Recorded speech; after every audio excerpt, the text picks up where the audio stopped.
जय श्री कृष्ण, राधे राधे, ओम नमः शिवाय। आप सभी का भक्ति कथा चैनल पर स्वागत है।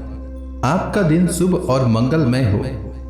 आज दिनांक है 8 नवंबर और दिन शनिवार है। आज मार्गशीर्ष मास के कृष्ण पक्ष की तृतीया और चतुर्थी तिथि है। आज सूर्योदय का समय रहेगा सुबह 6:38 और सूर्यास्त शाम 5:31 पर होगा। आज ब्रह्म मुहूर्त रहेगा सुबह 4:53 से सुबह 5:46 तक और अभिजीत मुहूर्त सुबह 11:43 से दोपहर 12:26 तक रहेगा। वहीं राहु काल रहेगा सुबह 9:21 से सुबह 10:43 तक। आज मार्गशीर्ष मास की संकष्टी चतुर्थी है। तो सबसे पहले आइए सुनते हैं विघ्नहर्ता गणेश जी की कहानी। साथ ही आप सभी से अनुरोध है कि इस वीडियो को लाइक और शेयर अवश्य करें। यदि आप कथा सुनने के पश्चात ब्राह्मण दक्षिणा, अन्नदान, द्रव्यदान, वस्त्रदान इत्यादि देना चाहते हैं तो स्क्रीन पर दिए गए गूगल पे पर भेज सकते हैं। प्राचीन समय की बात है। एक गांव में एक गरीब और दृष्टिहीन बुढ़िया रहती थी। उसके साथ ही उसके बहू और बेटा रहते थे। बुढ़िया गणेश जी की बहुत बड़ी भक्त थी। वह प्रतिदिन गणेश जी की पूजा किया करती थी और गणेश जी को भोग लगाने के बाद ही स्वयं भोजन करती थी। एक दिन उसकी पूजा से प्रसन्न होकर गणेश जी उसके सामने प्रकट हुए और बोले, बुढ़िया माँ, तू रोज मेरी पूजा करती है, इसलिए तू जो चाहे वह मांग ले। बुढ़िया ने कहा, मैं क्या मांगू, मुझसे तो मांगना ही नहीं आता। इस पर गणेश जी ने कहा, बुढ़िया माँ, तू जो चाहे वो मांग, नहीं तो मैं फिर कल आऊंगा। तब तक तू अपने बहू और बेटे से पूछ ले और फिर मुझसे मांग ले। इसके बाद गणेश जी अंतर्ध्यान हो गए। इसके बाद बुढ़िया अपने बेटे को बुलाया और अपने बेटे से कहा, गणेश जी ने कहा है कि मैं उनसे कुछ भी मांग सकती हूं, तो बता मैं क्या मांगू। तब उसके बेटे ने कहा कि मां, तू गणपति बप्पा से धन मांग ले। इसके बाद बुढ़िया अपने बहू के पास गई और बहू से बोला, गणेश जी ने कहा है कि मैं उनसे कुछ भी मांग सकती हूं, तो बता मैं क्या मांगू। तब उसके बहू ने कहा कि गणेश जी से पोता मांग ले। तब बुढ़िया ने बहुत सोचा कि हर कोई अपने अपने मतलब की बात कर रहा है, कोई मेरे लिए सोच नहीं रहा है, तो चलो मैं पड़ोसन से पूछ लेती हूँ, वह सही बताएगी कि मुझे क्या मांगना चाहिए। बुढ़िया अपने पड़ोसन के पास गई और पड़ोसन से कहा, गणेश जी ने कहा है कि मैं उनसे कुछ भी मांग सकती हूँ, तो बता मैं क्या मांगू। मेरा बेटा कहता है धन मांग लो और बहू कहती है पोता मांग लो। तब पड़ोसन ने कहा, अरे बुढ़िया, तू तो कुछ ही दिन जिएगी, धन और पोता मांगने से तेरा क्या फायदा। तू अपने लिए आंखों की रोशनी मांग ले, इससे तेरी जिंदगी आराम से कट जाएगी। यह सुनकर बुढ़िया अगले दिन गणेश भगवान की पूरी श्रद्धा के साथ पूजा की और उन्हें भोग लगाई। तब गणेश जी फिर से प्रकट हो गए और बुढ़िया से फिर कहा, बुढ़िया माँ, बता तुझे क्या चाहिए। तब बुढ़िया माँ ने गणेश जी से कहा, अगर आप मुझसे प्रसन्न हैं तो मुझे 9 करोड़ की माया, निरोगी काया, अमर सुहाग, आंखों की रोशनी, पोता और सभी परिवार को सुख दे और आखिरी में मुझे मोक्ष दे। यह सुनकर गणपति बप्पा ने कहा, बुढ़िया माँ, यह सब मांगकर तुमने तो मुझे ठग लिया, लेकिन वचन के अनुसार जो तुमने मांगे हैं वह सब तुझे मिलेगा। इतना कहकर गणेश जी अंतर्ध्यान हो गए। बुढ़िया ने जो कुछ मांगा था उसे वह सब कुछ मिला। हे गणेश जी महाराज, जैसे आपने उस बुढ़िया माँ को सब कुछ दिया, ठीक वैसे ही हमें दे और सभी कथा सुनने वालों को भी दे। तो प्रेम से बोलिए गणेश जी महाराज की जय। अब आइए सुनते हैं मार्गशीर्ष मास कथा में भगवान के सच्चे भक्त चक्रिक की कथा। ब्राह्मण, क्षत्रिय, वैश्य, शूद्र और जो अन्य अंत्यज लोग हैं वे भी हरि भक्ति द्वारा भगवान की शरण होने से कृतार्थ हो जाते हैं। इसमें संशय नहीं है। यदि ब्राह्मण भी भगवान से विमुख हो जाए तो उसे भी चंडाल से अधिक समझना चाहिए, और यदि चंडाल भी भगवान का भक्त हो तो उसे भी ब्राह्मण से अधिक समझना चाहिए। द्वापर युग में चक्रिक नामक एक भील वन में रहता था। भील होने पर भी उसके आचरण बहुत ही उत्तम थे। वह बड़ा मीठा बोलता था, क्रोध जीतने वाला था, अहिंसा परायण, दयालु, दंभहीन और माता पिता की सेवा करने वाला था। यद्यपि उसने कभी शास्त्रों का श्रवण नहीं किया था, तथापि उसके हृदय में भगवान की भक्ति का आविर्भाव हो गया था। सदा हरि, केशव, वासुदेव और जनार्दन आदि नामों का स्मरण किया करता था। वन में एक भगवान हरि की मूर्ति थी। वह भील वन में जब कोई सुंदर फल देखता तो पहले उसे मुंह में लेकर चखता। फल मीठा न होता तो उसे स्वयं खा लेता, और यदि बहुत मधुर और स्वादिष्ट होता तो उसे मुंह से निकालकर भक्ति पूर्वक भगवान के अर्पण करता। वह प्रतिदिन इस तरह पहले चख कर स्वादिष्ट फल का भगवान के श्रद्धा से भोग लगाया करता। उसको यह पता नहीं था कि जूठा फल भगवान के भोग नहीं लगाना चाहिए। अपनी जाति के संस्कार के अनुसार ही वह सरलता से ऐसा आचरण किया करता। एक दिन वन में घूमते हुए भील कुमार चक्रिक ने एक पियाल वृक्ष के एक पका हुआ फल देखा। उसने फल तोड़कर स्वाद जानने के लिए उसको जीभ पर रखा। फल बहुत ही स्वादिष्ट था, परंतु जीभ पर रखते ही वह गले में उतर गया। चक्रिक को बड़ा विषाद हुआ। भगवान के भोग लगाने लायक अत्यंत स्वादिष्ट फल खाने का वह अपना अधिकार नहीं समझता था। सबसे अच्छी चीज ही भगवान को अर्पण करनी चाहिए। उसकी सरल बुद्धि में यही सत्य समाया हुआ था। उसने दाहिने हाथ से अपना गला दबा लिया कि जिससे फल पेट में न चला जाए। वह चिंता करने लगा कि अहो, आज मैं भगवान को मीठा फल न खिला सका। मेरे समान पापी और कौन होगा। मुख में अंगुली डालकर उसने वमन किया, तब भी गले में अटका हुआ फल नहीं निकला। चक्रिक श्रीहरि का एकांत सरल भक्त था। उसने भगवान की मूर्ति के समीप आकर कुल्हाड़ी से अपना गला एक तरफ से काटकर फल निकाला और भगवान के अर्पण किया। गले से खून बह रहा था। पीड़ा के मारे व्याकुल हो चक्रिक बेहोश होकर गिर पड़ा। कृपा में भगवान उस सरल हृदय शुद्धांतकरण प्रेमी भक्त की महती भक्ति देखकर प्रसन्न हो गए और चतुर्भुज रूप से साक्षात प्रकट होकर कहने लगे, इस चक्रिक के समान मेरा भक्त कोई नहीं, क्योंकि इसने अपना कंठ काट कर मुझे फल प्रदान किया है। मेरे पास ऐसी क्या वस्तु है जिसे देकर मैं इससे उऋण हो सकूं। यह भील पुत्र तो धन्य है। मैं ब्रह्म तत्व, शिव तत्व या विष्णु तत्व देकर भी इससे उऋण नहीं हो सकता। इतना कहकर भगवान ने उसके मस्तक पर हाथ रखा। कोमल कर कमल का स्पर्श होते ही उसकी सारी व्यथा दूर हो गई और वह उसी क्षण उठ बैठा। भगवान उसे उठाकर अपने पीतांबर से, जैसे पिता अपने प्यारे पुत्र के अंग की धूल झाड़ता है, उसके अंग की धूल झाड़ रहे थे। चक्रिक ने भगवान को साक्षात अपने सन्मुख देखकर हर्ष से गदगद कंठ हो मधुर वाक्यों से उनकी स्तुति की। वह कहने लगा, हे गोविंद, हे केशव, हे हरि, हे जगदीश, हे विष्णु, यद्यपि मैं आपकी प्रार्थना करने योग्य वचन नहीं जानता, तथापि मेरी रसना आपकी स्तुति करना चाहती है। हे स्वामी, कृपा कर मेरे इस महान दोष का नाश कीजिए। हे चराचरपति, हे चक्रधारी, जिस पूजा से प्रसन्न होकर आपने मुझ पर कृपा की है, आपकी उस पूजा को छोड़कर संसार में जो लोग दूसरे की पूजा करते हैं वे महामूर्ख हैं। भगवान उसकी स्तुति से बड़े संतुष्ट हुए और उसे वर मांगने को कहा।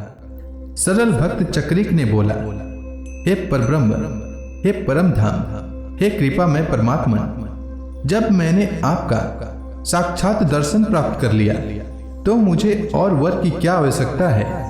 परंतु हे लक्ष्मी नारायण, आप वर देना ही चाहते हैं तो कृपा कर यही वर दीजिए कि मेरा चित्त आप में ही अचल रूप से लगा रहे।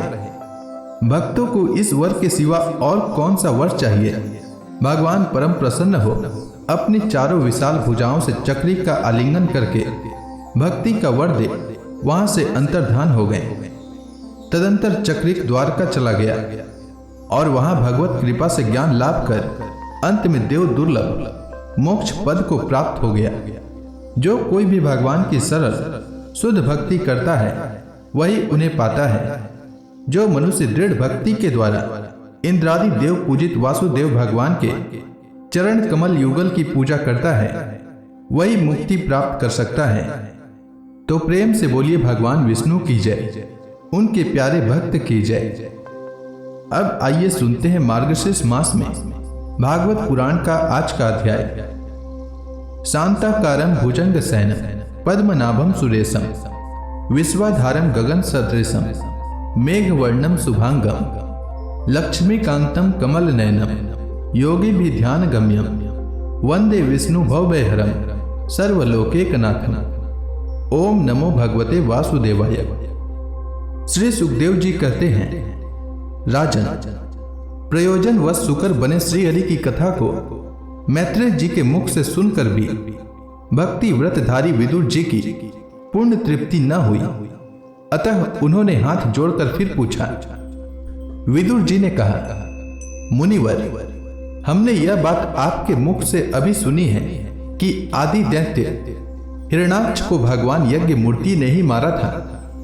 ब्रह्मन, जिस समय भगवान लीला से ही अपनी डाढ़ों पर रखकर पृथ्वी को जल में से निकाल रहे थे, उस समय उनसे दैत्यराज हिरणाक्ष की मुठभेड़ किस कारण हुई?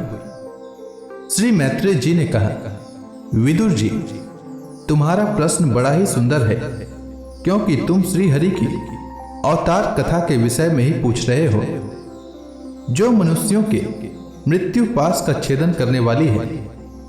देखो, उतानपाद का पुत्र ध्रुव बालकपन में श्री नारद जी की सुनाई हुई हरि कथा के प्रभाव से ही मृत्यु के सिर पर पैर रखकर भगवान के परम पद आरूढ़ हो गया था।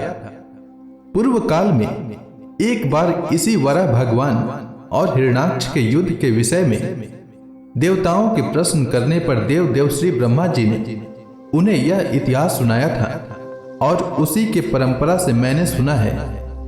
विदुर जी, एक बार दक्ष की पुत्री दिति ने पुत्र प्राप्ति की इच्छा से कामातुर होकर सायं काल के समय ही अपने पति मरीचि नंदन कश्यप जी से प्रार्थना की। उस समय कश्यप जी खीर की आहुतियों द्वारा अग्नि जीव भगवान यज्ञपति की आराधना कर सूर्यास्त का समय जान अग्निशाला में ध्यानस्थ होकर बैठे थे।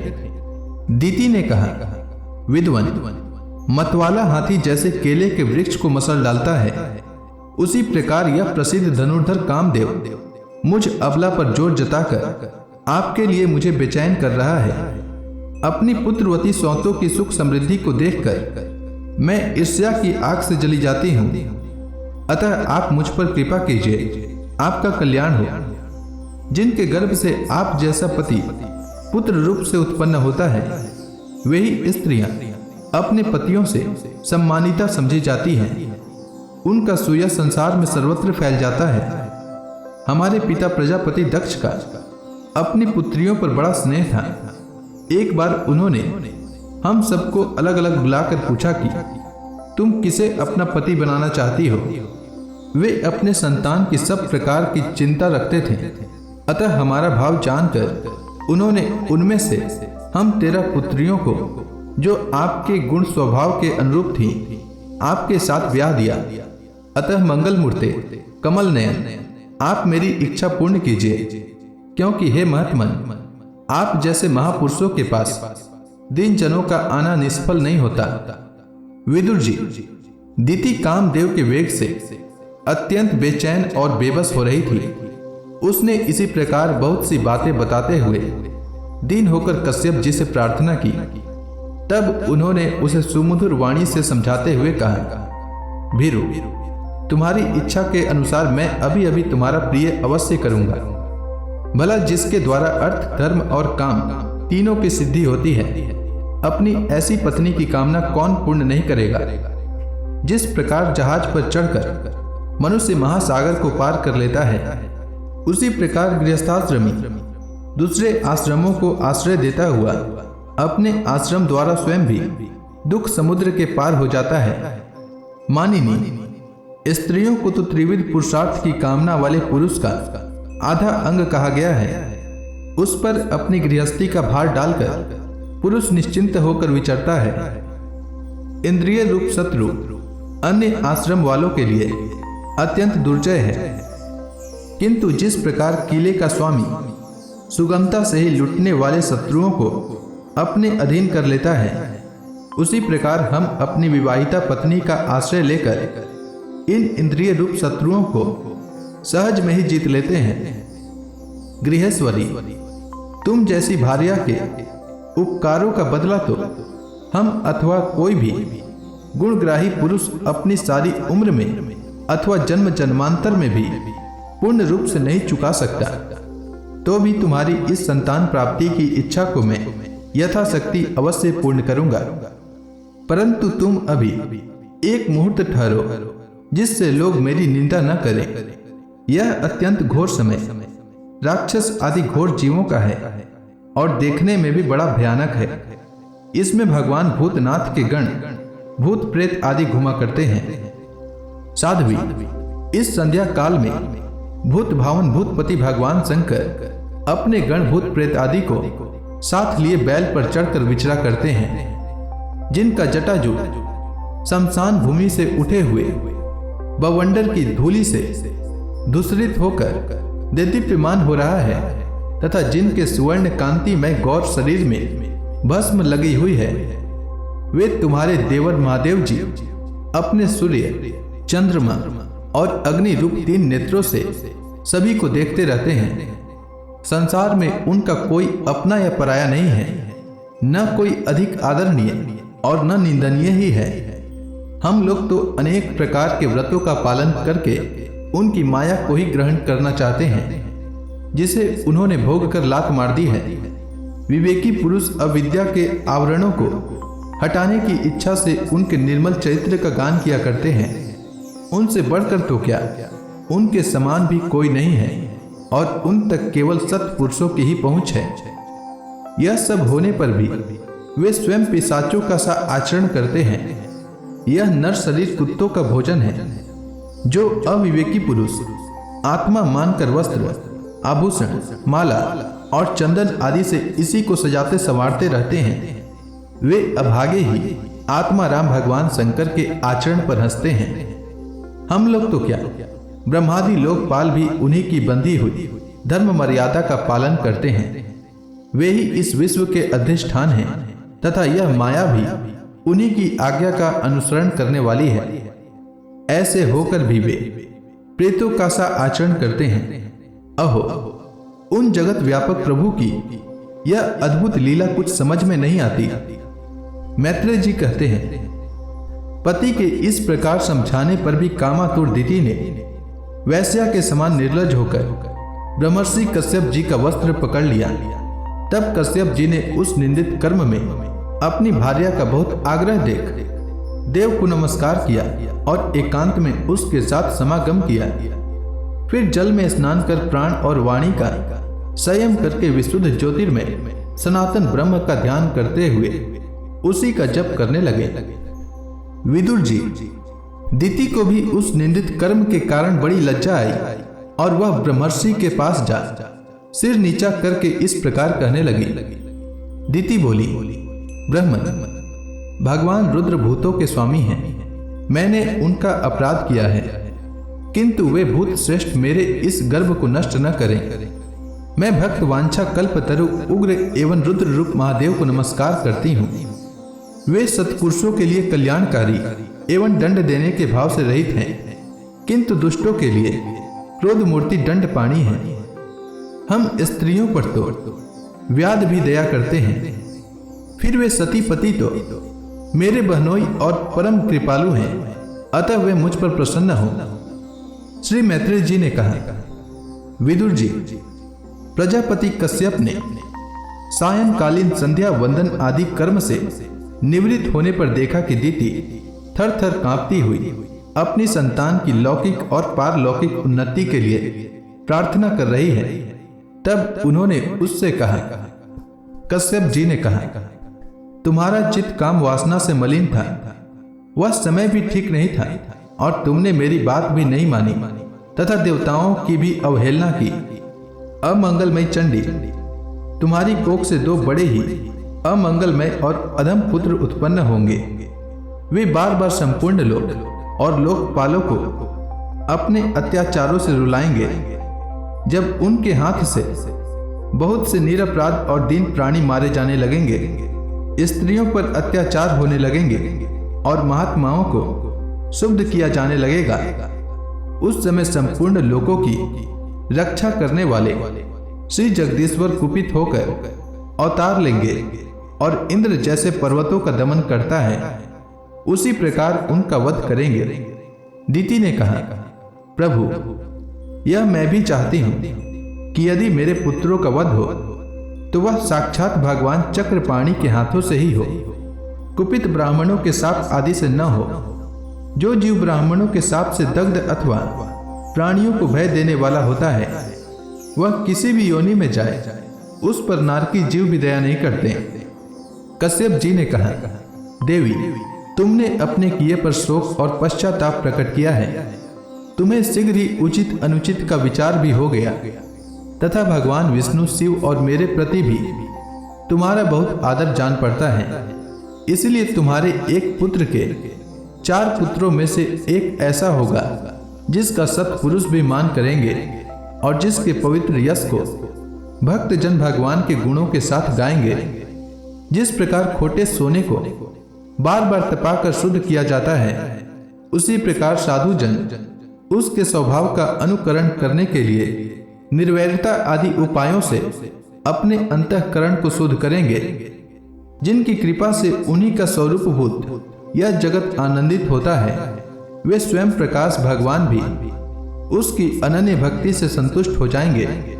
दीति, वह बालक बड़ा ही भगवत भक्त, उदार हृदय, प्रभावशाली और महान पुरुषों का भी पूज्य होगा तथा पौड़ भक्ति भाव से विशुद्ध और भावान्वित हुए अंतःकरण में श्री भगवान को स्थापित करके देहाभिमान को त्याग देगा।